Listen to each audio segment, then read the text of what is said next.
Салам алейкум, хурматлы милләттәштәр, хурматлы достар, здравствуйте, уважаемые подписчики моего канала.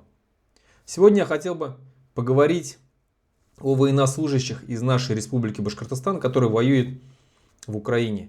В первую очередь о башкирах и татарах. Почему не о русских? Ну потому что вся эта война, потому что вопросов нету к русским, скажу так. Эта война уже и начиналась как русская весна, идет как война за русский мир. И Путин несколько раз говорил о том, что цели войны это защита русского населения, защита русского языка и так далее. Поэтому, когда русские там воюют, вопросов нету. Можно сказать, что это их война, и вот то, что они там воюют, вопросов действительно особо нет. Воюют и воюют, да? Да, я против войны, но почему вот там русские воюют? Вот здесь вопрос понятен. Хотя я понимаю, что идеологически, которые идут действительно воевать против украинских фашистов, спасать каких-то русских, которых угнетают в Украине, вот как это все преподносится и преподается, таких идеологически верных идеям этого русского мира, таких людей уже не осталось среди русских. Они в начале войны, возможно, и были, какая-то часть, но их быстро уже утилизировали. Сейчас идут тупо за бабки. Но все равно, когда воюет русский, вопросов нет. Вопросы есть к башкирам и татарам. За что воюют башкиры и татары?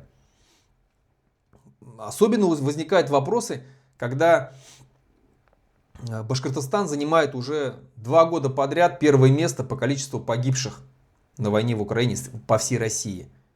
Число уже перевалило за 8 тысяч и приближается к 9 тысячам. Официально признанных. Неофициальных, соответственно, еще больше.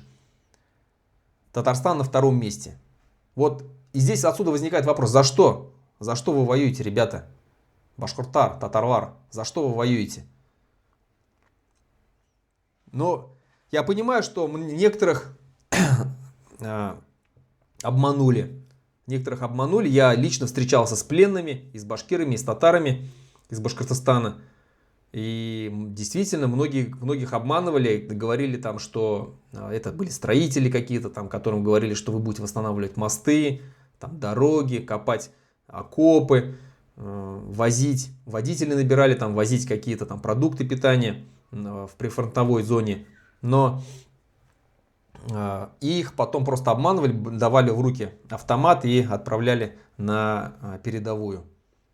Такие тоже обманутые были. Но остальные же воюют за бабки. Здесь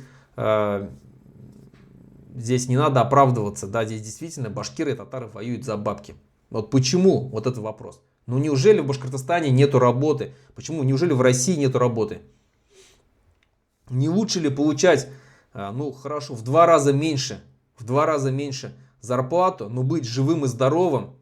Можно работать на заводе, можно работать на северах, еще где-то по вахтам. И вообще в Башкортостане всегда можно найти работу. Всегда можно найти работу нормальную. Я работал и зарабатывал, обеспечивал семью и хватало. Да, не надо, мне не нужен был Мерседес какой-то BMW, как некоторые. У некоторых есть потребительские такие желания, насмотрятся всяких видео, каких-то звезд, и тоже хотят такие же какие-то Мерседесы, BMW, Audi, Ягуары, хорошие большие коттеджи, путешествовать по всему миру.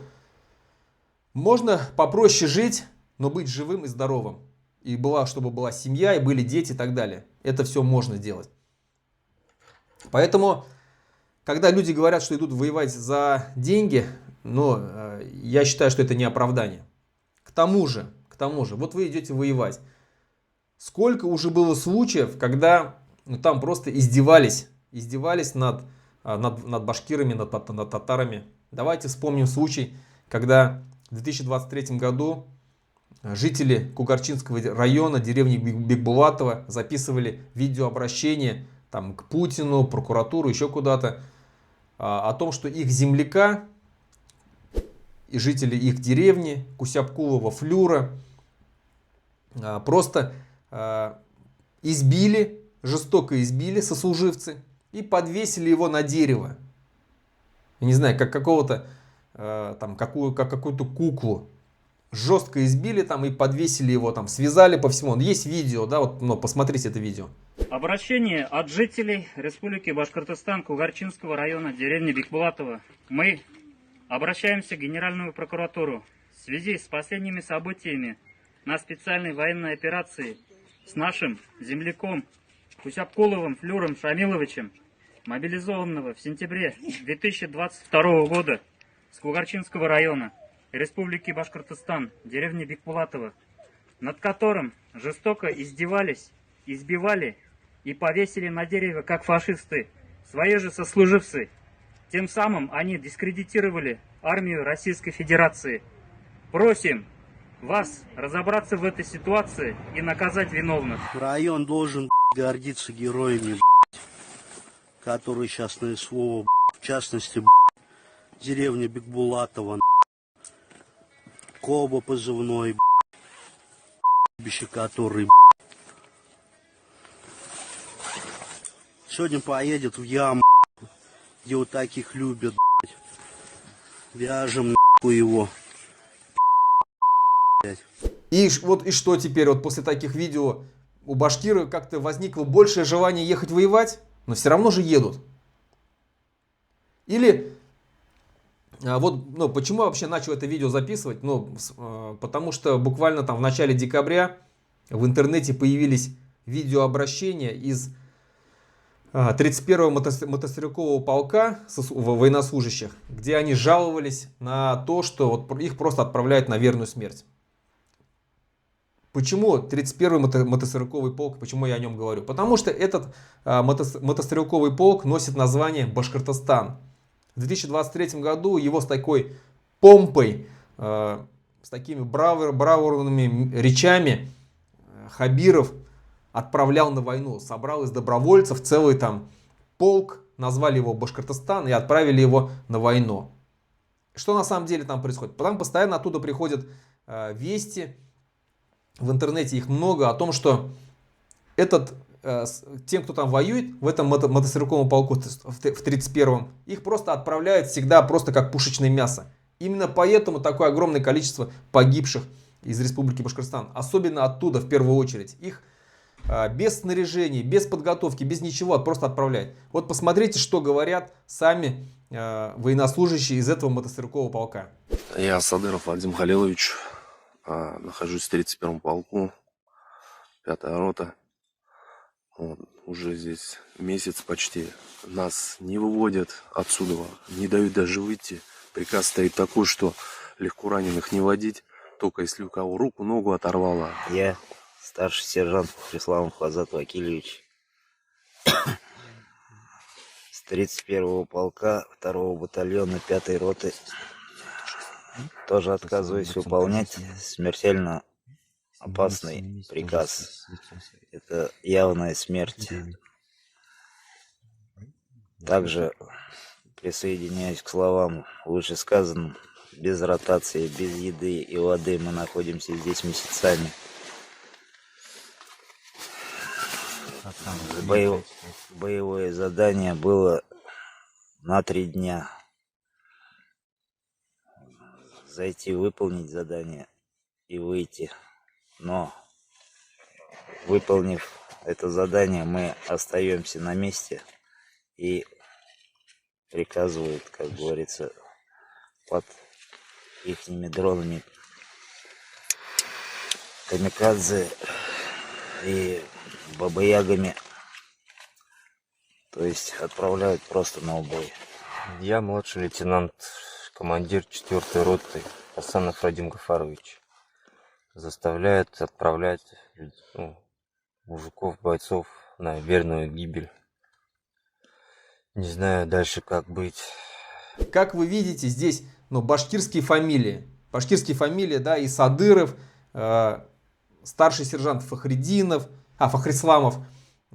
старший лейтенант даже, да, Хасанов, да, представляете, даже офицер жалуется на то, что вот их что их не вытаскивают раненых, что их не кормят, просто бросили там, не кормят, не дают еды, не дают воды, нормально не привозят. И просто отправляют их тупо в бой, вперед, вперед гонят постоянно. Они там раненые все, истерзанные, в какой-то там яме записывают, все грязные. Но вот такое отношение к вам. Такое отношение к вам. И вы это терпите. Почему это терпите? Вот у меня вопрос, почему вы это терпите? Ради чего вы это терпите? А вспомните скандал, когда был, как офицеры вообще к вам относятся. Вспомните скандал, вот этот позывной самурай, лейтенант Ульямазбаев. Вот, Ульмазбаев такой был. Рамиль. Как он жестоко расправился со своими же сослуживцами. 4 людей убил. Пристрелил им колени, вспорол животы ломами. Из Башкортостана эти ребята. Вывез еще полуживых их там куда-то в лес и сжег. И что ему было? Арестовали, там начали какое-то дело. В итоге сейчас опять воюет. Все нормально с ним. Вот такое отношение, понимаете? Вот тем, кто издевается, им ничего не бывает. А вот те, кто терпит это, ну они там как пушечное мясо. И вы вот за это воюете. В то же время, ну просто хочется спросить, ради чего вы воюете? Чтобы что?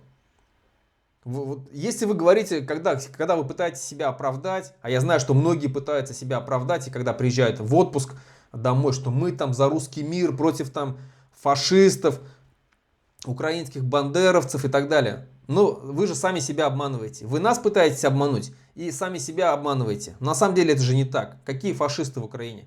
Фашисты сейчас в России открыто убивают детей в школах по национальному признаку. Они в Башкортостане уже 6 мечетей сожгли. 6 мечетей сожгли. Среди бела дня просто сжигают мечети и никого не ловят. Абсолютно плевать. Вот такое отношение к исламу в Российской Федерации, в Республике Башкортостан, где находится Центральное духовное управление мусульман Российской Федерации. Вот такое отношение. Башкир среди бела дня оскорбляют на улицах.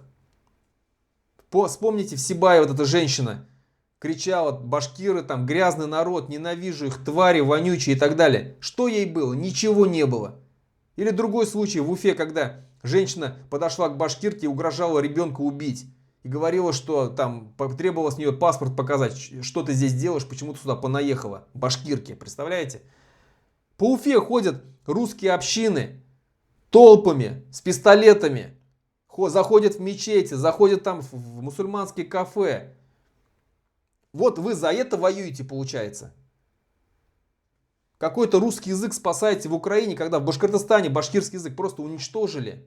В Татарстане татарский язык уничтожили. Нету языков. Дети разговаривают все на русском языке. Вы за это воюете, что ли? Ну должно же быть какое-то самоуважение к самим себе. У вас же есть интернет, у вас есть телефоны. Вы же смотрите все, что в новости видите, что происходит в Республике Башкортостан. Вы же понимаете, что вот за то, что вы воюете, за то, что вам говорят, и то, что вы пытаетесь, чем вы пытаетесь оправдаться, но это не так. Это лицемерие. Вы воюете тупо за бабки и одновременно за то, чтобы русский мир усиливался. Усиливался не только за пределами России, но и внутри России. А русский мир внутри России уничтожает все нерусское. То есть нас, башкир, мы тоже не русские. Вот этот таджикский мальчик. А если вы думаете, был бы какой-нибудь башкирский мальчик. Башкир тоже много живет в Москве и Подмосковье. Вот был бы этот башкирский мальчик. Видно, по башкирам видно, что они явно не славяне. Вы думаете, этот мальчик остановился бы, спросил бы: так, ты кто по национальности? Башкир? О, нет, ты как бы нормальный, я тебя не буду трогать. Вы думаете, так что ли было бы? Да ему плевать вообще. Он зарезал бы точно так же башкирского мальчика. А вы продолжали бы воевать за Путина и за русский мир и за эти русские общины. Ну, должно быть какое-то уважение к самому себе, к своему народу, к своим родным и близким, к своим детям, которые сейчас вот так живут в Башкортостане и превращаются в русских. Где ваше уважение? Ну не пора ли уже задуматься о том, что вот нам, башкирам, вот в этой стране жить невозможно? Все отняли, республику разграбили.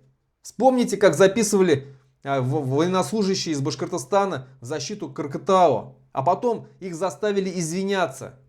Но это разве нормально? Вспомните, как в защиту Фаиля записывали видеообращение башкиры. Потом опять заставили извиняться. Это разве нормально? Ну, люди записывают от чистого сердца, а потом их заставляют извиняться, видимо, угрожая и так далее. Это же ненормально. Что Фаиль Алсынов такого сделал? Ничего не сделал. Отец 4 детей. Человек, который выступал всегда за башкирский народ. Сидит 4 года сейчас дали. Кырктау.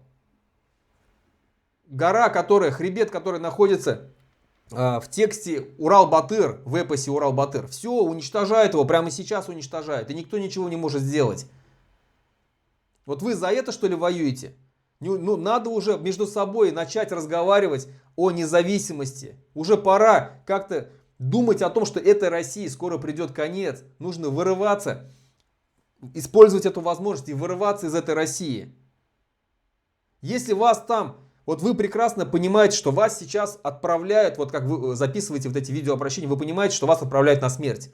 И вы вместо того, чтобы идти на смерть, и понимая, что вы просто умрете тупо ни за что, и даже не то, что ни за что, а за то, чтобы ваших потом башкир, детей, ваших родственников унижали вот так вот в Башкортостане, вы, понимая это, вы сдайтесь украинцам, по крайней мере, живы останетесь. Видел я пленных в Украине, нормально к ним относятся, нормально. Живут, все, а потом, если хотят, идут на обмен. Сдайтесь. Или бегите оттуда, по крайней мере, можно убежать, я не знаю, там в Казахстан, в Узбекистан, Кыргызстан, там нормально наши башкиры живут. В Турцию можно сбежать, еще куда-нибудь. Но не воевать и не умирать. Вас просто отправляют на смерть. Что вы докажете этой смертью? Кому вы что докажете? Кому вы хорошо сделаете?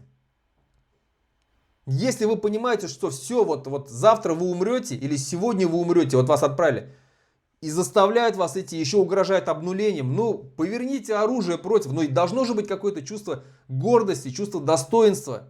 Честь какая-то же должна быть своя, башкирская. Поверните оружие. Уже надо сформировать мысли в своей голове о том, что пора бороться за независимость. Что нам, башкирам, нам, татарам в этой стране делать нечего. Надо выходить из этой страны. Как-то объединяйтесь там со своими верными друзьями, товарищи. Обсуждайте, что когда вернетесь, начнете, вольетесь в башкирское национальное движение. Будете бороться, будете использовать свой военный опыт для того, чтобы бороться за независимый Башкортостан. Вот я к чему обращаюсь к вам, башкиры. Пожалуйста, задумайтесь, не умирайте за русский мир. Не за Путина, не за его золотые унитазы, не за Кабаеву, не за Хабировой, не за Карине Хабировой. Не надо за них умирать, чтобы они дольше правили, чтобы они больше богатели. Не надо. Надо жить и бороться за свой башкирский народ. Я уверен, что скоро наступят перемены такие, потому что Россия просто катится к пропасти. 4 года войны, они сказались на экономике. Пока вы там воюете в Башкортостане и вообще по всей России, просто нищета наступает. Люди воют от безденежья. Вы за это воюете. Возьмите себя в руки, возьмите свои мысли в руки и начинайте готовиться, начинайте бороться за независимость. Говорите между собой, придумывайте планы, как это сделать, что нужно сделать, когда вы вернетесь. Но не надо умирать за Путина. Хватит уже. На этом все. Надеюсь, вот вы, все равно у вас есть доступ к интернету, надеюсь, что вы увидите, услышите и начнете думать. Башкорттар. Хау булат.